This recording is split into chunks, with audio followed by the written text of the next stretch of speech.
রাজধানী কোরবানি পশুর হাটগুলোতে পর্যাপ্ত পশু থাকলেও দাম এখনো চড়া। হাটের খবর জানাতে সরাসরি যোগ দিচ্ছেন আমাদের সহকর্মী আলভি রায়হান। আলভি, হাটে কোরবানি পশুর বেচাকেনা কেমন দেখছেন এবং দাম দর নিয়ে ক্রেতা বিক্রেতারা কি বলছেন? বিপাশা, আমি এই মুহূর্তে রয়েছি কমলাপুর গরুর হাটে, যেখানে আসলে নানান ধরনের গরুর পাশাপাশি দেশি এবং ভারতীয় গরুর পাশাপাশি কিন্তু আমরা এখানে দেখেছি মহিষও রয়েছে এখানে। তবে পর্যাপ্ত পরিমাণে গরু থাকার পরে কিন্তু এখানে বেচা কেনার পরিমাণ খুবই কম, এমনটি কিন্তু আমরা দেখেছি।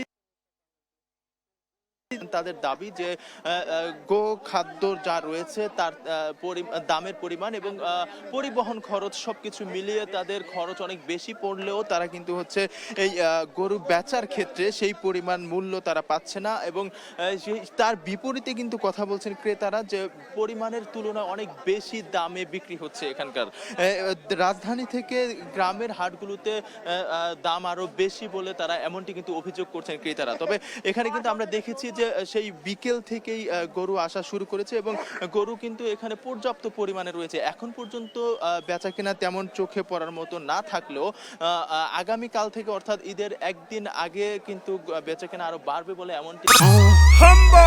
ভীম লিকুইড এক ধোয়াতেই তেল চর্বি সব পরিষ্কার মাত্র 50 টাকায় তারা দাবি করছেন। তবে এখানে নানান নামে কিন্তু রয়েছে গরু, যেমন সম্রাট থেকে শুরু করে ডোনাল্ড ট্রাম্প নামে কিন্তু এখানে গরু দেখেছি আমরা। এবং এখানকার ক্রেতাদেরও অনেক ভিড় দেখা গেছে। তবে তারা তাদের পছন্দের গরুটি তাদের যেই কেনার যে বাজেট রয়েছে সেটার মধ্যে না থাকায় তারা ঘন্টার পর ঘন্টা ঘুরে কিন্তু তারা এখানে তাদের গরু পছন্দের গরুটি আসলে কিনতে পারছেন না।